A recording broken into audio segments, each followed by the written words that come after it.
Boat ప్రమాదంలో మృత్యుంజయుడు కారెచ్చిన జరిగిన విషాదాన్ని తలుచుకుని రోదిస్తున్నాడు. తమ వాళ్ళు 12 గంటలు సముద్రాన్ని ఈది అలసిపోయి జల సమాధి అయ్యారని చెప్తున్నారు. కళ్ళ ముందే అయిన వాళ్ళను కడిలి మింగేస్తుంటే ఏమీ చేయలేక నిస్సహాయంగా ఉండిపోయానన్నారు. చేతుల్లో పెట్టుకుని పెంచిన అన్న, తన ముందు పెరిగిన పిల్లలు ఒక్కొక్కరుగా కొట్టుకొని పోయారని చెప్తున్నారు. సముద్రంలో బోటు బోల్తా పడ్డ ఘటనలో 6గురు గల్లంతు కాగా మృత్యుంజయుడిగా నిలిచిన బోటు డ్రైవర్ కారే చిన్న ఆసుపత్రిలో చికిత్స పొందుతున్నాడు. రెస్క్యూ ఆపరేషన్ వేగంగా ప్రారంభమై ఉంటే కనీసం 5గురు బ్రతికే వాళ్ళని అంటున్న చిన్నాతో మా ప్రతినిధి రవిచంద్ర ఫేస్ టు ఫేస్.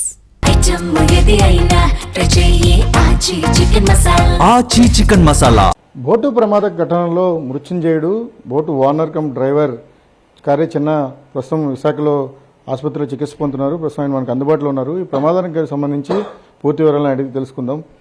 చిన్న, అసలు ఇన్సిడెంట్ ఎలా జరిగింది, మీరు ఎప్పుడు మొదలయ్యారు, ఓవరాల్గా ఇన్సిడెంట్ ఎలా జరిగింది? 30 మైళ్ళను పూడిమాడ తిన్నగా లాగుతున్నామండి. సౌత్ నార్త్ 37 నుంచి 30కి నైట్ పోగులు లాగుతున్నాం. 2 రోజుల్లోనే ఏట అయిపోయింది. ఈ ఏట కొనసాగించేస్తుండగా శనివారం మధ్యాహ్నం 3:30కి బోల్తా పడిపోయింది. చెట్టు పొజిషన్ 10 మైళ్ళు ఉన్న బోల్తా పడిపోయింది. బోల్తా పడిపోయిన వెంటనే అప్పుడు ఏడు జరిగిందంటే బొడికి మీద అలాగ ఉన్నాం. మా బోటు చిప్పు పట్టుకుని మా బోటు మీద ఆ 9 గంటలకి బోటు ఇలా కిందకి వెళ్ళిపోతాం. ఫస్ట్ బోటు ఇలా తిరబడిపోయిన వెంటనే మా అన్నయ్య కొడుకు కనిపించట్లేదు.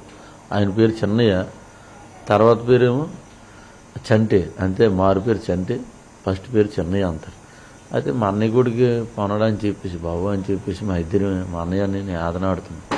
మా అన్నయ్య అంతండి, మనం బతికినట్టుగా అంత కంగారు పడకు అని చెప్పేసి అనగాలి. అలా ఉండి 9 అయిపోతాం. బోటు కిందకి వెళ్ళిపోతుంటే ఉన్నీళ్ళు 6 అయినా సరే మా అన్నయ్య అన్నాడు, కరెక్ట్గా ఉండాలరా, ఇటు నైట్ పూట చెదిరామనుకో బిగిలిపోయి ఆవిడ ఇటు వెళ్ళిపోతాడు తెలియదు అని చెప్పేసి ఆ నైట్ అల్లా ఇది ఆ నైట్ 10, 11, 12 అవుతుందో తెలియదు.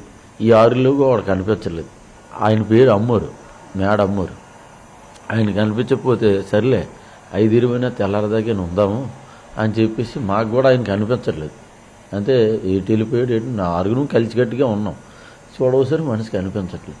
కనిపించగలి 5 ఉన్నాం. 5 ఉండి ఆ తెల్లారి 4 అవుతుంది. చిప్పు కనిపిస్తుంది. అరే చిప్పు కాడికి ఒడిసినట్టుకుంటే చిప్పు కాడికి వెళ్ళిపోతాంరా, ఎలాగైనా బతుకుతాం అన్నయ్య అని చెప్పి మా పెద్దాన్ని చెప్పాను. చెప్పిన ఆయన ఏంటన్నాడంటే, నేనైతే ఇంక రాలేను, కడపకలు తెరబడిపోయి, నేనైతే నాకు ఒక పోర్సు ఉంది కాబట్టి, మీకు 2 పోర్సులు మీద 4 ఉన్నారు కాబట్టి మీరు వెళ్ళండి, ఈ లోపు ఏదైనా తెప్ప కనిపిస్తే జాలర్లో ఎటకొత్తలుగా తెప్ప ఎక్కిపోతానని అన్నాడు. అయితే నేనేడానంటే ఈ 4 అలా ఈత్తున్నాం. ఈత్తుండికి ఈ 4లోకి ఇదన్నీ ఈ 2 పోర్సులు అవ్వట్లేదు. అవ్వకపోతే ఆ కుర్రోడు ఏంటన్నాడంటే, మా అన్నయ్యల కొడుకు ఫ్రెండ్స్, మా అయ్య నువ్వు ముందు ఇది అన్నాడు. అంతట్లోకి మా అబ్బాయి అన్నాడు, నాన్న నువ్వు బాగా ఈస్తున్నావు, అంత కలుపు తీసుకున్నావు కదా ఈదు అని అన్నాడు. ఇది వెళ్ళినంటనే నేను యాంకర్తో పట్టేశాను. బోట్ వాడ యాంకర్ పట్టేసిన వెంటనే యాంకర్లో పడిన వెంటనే దులిపేసింది. అది దులిపి పడిపోయిన వెంటనే బాబు చచ్చిపోయిన పడిపోతే అలా వాడ పక్కొట్టుకుని వెళ్ళిపోతుంది. నన్ను కాపాడండి, ఈ బట్టలు తీసి ఇసిరాను, ఈ బన్నీలు తీసి. వాళ్ళు వెంటనే నైఫ్ జాకెట్ ఇసిరాను. నైఫ్ జాకెట్ ఇలా పట్టించుకున్నాను, చేయితో పట్టించుకొని నాకు జాలు దించి ఆ జాలు వేయడం పైకి లాగడం మతి ఉంది. తర్వాత మతి లేదు. వాళ్ళు 2 వాటర్ బాటిల్ పట్టిళ్ళంట. మళ్ళీ అన్నం ఏదో తినిపించారు. 7 గింజాను ఉన్నాడు. అప్పుడు మళ్ళీ సోలోకి వచ్చాను. అదే నా కేల. వీళ్ళు ఎలా వెళ్ళిపోయారు ఏడు చేసేళ్ళకి తెలియదు. అంటే మీ బోటు బోల్తా పడే టైంలో అక్కడ వాతావరణం ఎలా ఉంది అసలు? సముద్రం అంతా అప్పుడు ఈ అదర్ రిపోర్ట్ ఇంకా రేజ్ అయిపోతుంది. ఈ గాలి వర్షంతో మేము ఈత కొడుతున్నాం. ఎన్ని గంటలకి? 9 గంటల నుంచి 9 గంటలకి ఈత కొడుతున్నాం. అదే తెల్లవారు కానీ 7ంటికి ఇలా వచ్చేసినట్టుగా ఉంటే బతుకుతాం. 4, 5 బతుకుతాం. అప్పుడు ఇంక రాలేదు. 9 అయిపోయింది. చెప్పిన పట్టుకోసరికి 9 అవుతుంది అనుకుంటాను. నాకు టైం లేదు. 9 అవుతుందో 8 అవుతుందో తెలీదు. అప్పుడు ఏమి వచ్చినా సిప్పులు గిప్పులు వచ్చినా బతుకుతాం. ఒక 5 బతుకుతాం పక్కాగా. ఎగ్జాక్ట్గా ప్రమాదం ఏ ప్రాంతంలో జరిగింది? మీరు ఇంటికి సమాచారం ఇచ్చిన 4:30 తర్వాత అసలు ఏం జరిగిందండి?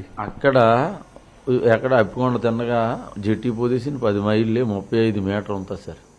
35 మీటర్ ఉంటుంది. దగ్గరికి వచ్చాం కదా, ఈ సంవత్సరం ఇంటికి ఇచ్చాను, అమ్మ ఇంటికి వచ్చేస్తాను, నేను 4-4:30 లోపు ఇంటికి వచ్చేస్తాను, వచ్చిన తర్వాత ఈ చేపలు గేపలు తీసేస్తాము, లేట్ అవుతాను అవన్నీ చెప్పాం. మా మేనల్లుడికి ఫోన్ చేశాను, ఆడికి చెప్పాను, అలాగే మా అయ్య నేను కనుక్కున్నాను వ్యాపారస్తులు అనేసాడు. అనేకెళ్ళి సరే ఆయనతో ఒక 5 నిమిషాలు 10 నిమిషాలు అవుతుంది, బోల్తా పడిపోతే సెల్లలు ఉండవు కదా, మరి ఎప్పుడైతే బోల్తా పడింది మంచిగా చెదిరిపోయాం. చెదిరిపోయిన వెంటనే ఇంకో మనిషి కనిపించాడు. బాబు నా అన్నయ్య కూడా కనిపించడని చెప్పేసి మేము గుండెలు బాదుకుని ఏడుస్తున్నాం. మా అన్నయ్య అంతటా కంగారు పడుతుంది, మన ప్యానలే మనం చూద్దాం, మనిషి జగలు మనిషి అంతకు మనం టెన్షన్ పెట్టేసుకుంటే మనం వెళ్ళలేము తమ్ముడు అని చెప్పేసి మా అన్నయ్య అన్నాడు. ఆ మాటకి ఇంకా అలాగా నైట్ తోటు రాత్రి 9 నుంచి 9, ఆ 9ని ఏమని కానీ తెల్లారి కానీ 6 గంటలు కానీ 5 గంటలు కానీ ఏమైనా మనకి సమాచారం చిప్పులు కానీ హెలికాప్టర్ కానీ వచ్చేస్తే ఒక 5 దినం బతుకుతుంది సార్. అంటే మీరు షిప్ దగ్గరికి మీరుతో పాటు ఇంకో 3 కూడా వచ్చారు కదా, మరి వాళ్ళు ఎందుకు దాన్ని క్యాచ్ చేయలేకపోయారు? పోయారు. నాకు ఎప్పుడైతే ఈ షిప్లోను అబ్జాక్ట్ ఇస్రేలో నాకు ఈ స్టామర్ అయిపోయినా ఈ జాలు దించిన షిప్లో లాగేసుకున్నా నాకు కనిపించట్లేదు, ఊపిరి అయిపోయింది. ఊపిరి అయిపోయిన వెంటనే ఆ మనలే వాటర్ బాటిల్ అని పట్టేసి 7 గింజను ఏదో స్పూన్తో తినబెట్టి ఆ నూనెకి పొయ్యితో పట్టుకెళ్ళిపోయారు. అంటే మరి మిగిలిన వాళ్ళు కూడా వాళ్ళు లైఫ్ జాకెట్లు వేసారా?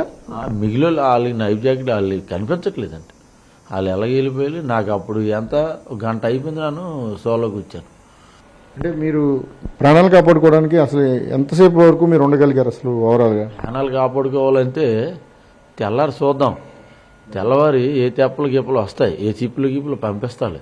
సమాచారం అయితే బోట్ ఎందుకు రాలేదు, వచ్చేసిన బోట్ ఎందుకు రాలేదు, ఏదో పంపిస్తారు, ఆలోచిద్దాం. అలా ఊపిరి ఆడుతున్నా అలా ఉందామని అటు 9 అయిందో 8 అయిందో షిప్ కాడికి వెళ్ళవు జరిగింది, ఇంకేదో కాలేదు. మీ దాంట్లో ట్రాన్స్పాండర్ ఎందుకు స్విచ్ ఆఫ్ అయింది? మీ ట్రాన్స్పాండర్ స్విచ్ ఆఫ్ అయింది, అందుకనే కమ్యూనికేషన్ తీసుకోలేకపోయామని చెప్తున్నారు అధికారులు. ట్రాన్స్ఫర్ అంటే ఎప్పుడైతే బోల్తా కొట్టేసింది ఇటు ఉండదు, ఇంకా ఇది ఫోన్ ఉంటే మనం బతికిస్తాము, ఫోన్లు కిందన పడిపోయి నీళ్ళు పడిపోయి బతకలేకపోయి. దాన్ని బట్టి తెల్లారల్లా నైటల్లా ఏది కొట్టుకుని ఉన్నాం, ఎంతకాలం ఉంటాం సరే. మనము గుండె ధైర్యం కాబట్టి ఒక కలిసి కమ్యూనిటీగా చెప్పి ఉండాలి తెల్లారిపోతే మనం ఎలాగైనా బతికేస్తాం, ఒక్క తెల్లారితో గోపు పట్టాలని అలా ఈ ముక్కు మొత్తం ఒడిచింది, కెట్ట కొడితే కళ్ళు ఇలా పుంగిపోయి వాళ్ళంతా ప్రవాహంలో కొట్టుకుపోయారా అందరూ? నానైతే చూడలేదు సార్, కొట్టుకెళ్ళిపోయినట్టే లెక్క. ఇన్ని రోజులు మనిషి అన్నుడు పోతాడు, అప్పుడే ట్యామర్ అయిపోయింది. నాకే ట్యామర్ 2 నిమిషాలు పోతే నేను చచ్చిపోతాను సార్. నన్ను ఎందుకు ఉంచాడో నాకు అర్థం లేదు. చిన్నపిల్లలు నా అన్నయ్య కొడుకులు, ఆ పిల్లలు చిన్నపిల్లలే, నాకు చిన్నపిల్లలే. నేను ఎలా బతకాలో తెలియదు, వాళ్ళు నేను ఎలా పెంచాలో నాకు అర్థం అవ్వదు. దేవుడు నన్ను ఎందుకు ఉంచాడో తెలియదు, నన్ను తీసుకెళ్ళిపోయినా బాగుండు, 7 సంవత్సరాలు నాకు అర్థం అవుతుంది. నన్ను ఎందుకు ఉంచాడో తెలియదు. ఆ 6గురితో నన్ను తీసుకెళ్ళిపోతే కౌరు ఉండదు, కథ ఉండదు. వాళ్ళు ఆ పిల్లల్ని నేను ఎలా చూడాలి, ఇంకా వాళ్ళు నన్ను చూడలేదు. నేను మా వదిన గారిని మా అన్నయ్య చిన్నప్పుడు మమ్మల్ని పెంచాడండి, ఆయన కూడా మా వదిన గారిని నేను చూడలేదు. ఇప్పుడు ఆ అమ్మ ఏమంతదో, మా అన్నయ్య వాళ్ళ ఆ చేసుకుని భార్య లేట్ అంతలో, మా అయ్య నువ్వు తీసుకెళ్ళావు, నీ కొడుకు లేట్ చేసావు అంతలు, నన్ను ఏం సమాధానం చెప్పాలి? కళాశాల ఉండాలి, ఇప్పుడు ఆ కుర్రోడు మా అన్నయ్య చేయంతుడి కొడుకు ఆడున్నాడు, చేయంతుడి మా ఏర కూడా ఉన్నాడు. ఇప్పుడు ఏం నన్ను అడుగుతాను తప్పగా నీకు ఎదురులు అడగలు కదా, ఏం చేసేయాలని చెప్పి ఇలాగా నన్ను ఏం చెప్పాలి సమాధానం? అది ఈ పౌరత్వాన్ని కొద్దిగా సహకారం అందిస్తే నేను ఏదో సంతోషంగా ఉంటాను, అంతే, ఇంకేటి లేదు. నాన్న కూడా పేదోడిని, నాకు కూడా ఆస్తి చేసుకున్నాను, ఓ 30 లక్షల రూపాయలు ఆస్తి. ఈ జట్టీలోనే 10 మంది అప్పులు చేసి కూడా నేను కొనుక్కున్నాను. ఎన్నో బాధలు పడ్డాను, 90 రోజులు బాగు చేశాను ఆ బోట్ని. అది మీరందరూ కొద్దిగా ఆలోచించుకొని గౌరవ ముఖ్యమంత్రిని కోరుకుంటున్నాను. మత్స్యకారుల జీవితంలో చాలా ఆటుపోట్లు ఉంటాయి, కానీ చిన్నగా ఎదురైన విచిత్రమైన పరిస్థితి, ఒక విధంగా తన ప్రాణాలు కాపాడుకున్నందుకు సంతోషపడాలో, తన కుటుంబ సభ్యులు 6గురిని కోల్పోయినందుకు తీవ్ర వేదనలో వారికి ఏం చెప్పాలన్న ఆందోళన తనలో కనిపిస్తోంది. ఓవరాల్గా ఈ ప్రమాదంలో మృత్యుంజయుడిగా మిగిలిన చిన్న ఒకరు మాత్రమే ఆ దారుణానికి, ఆ ప్రమాదానికి ప్రత్యక్ష సాక్షి. ప్రభుత్వం ఆదుకుని ఆ కుటుంబాలు, ఎవరైతే నష్టపోయిన కుటుంబాలు ఉన్నాయో వాళ్లను ఒడ్డున పడేయాలని కూడా ఆయన కోరుకుంటున్నారు. ఓవరాల్గా తను కూడా ఒక సాధారణ స్థితి నుంచి ఫిషింగ్ హార్బర్లో ఒక ఓనర్గా ఎదగడం అనేది చాలా అరుదుగా జరుగుతుంటుంది. అటువంటి సంఘటన తనకు జరిగింది. లైఫ్ సాఫీగా జరుగుతుంది అనుకున్న సమయంలో ప్రమాదం సంభవించడం, నడి సముద్రంలో బోటు మునిగిపోవడం, తన అయిన వారిని కోల్పోవడం కూడా తీవ్ర వేదన కలిగిస్తుందని కన్నీటితో చెప్తున్న పరిస్థితి ఉంది. గవర్నమెంట్ శ్రీధర్తో రవిచంద్రన్ టీవీ, విశాఖపట్నం.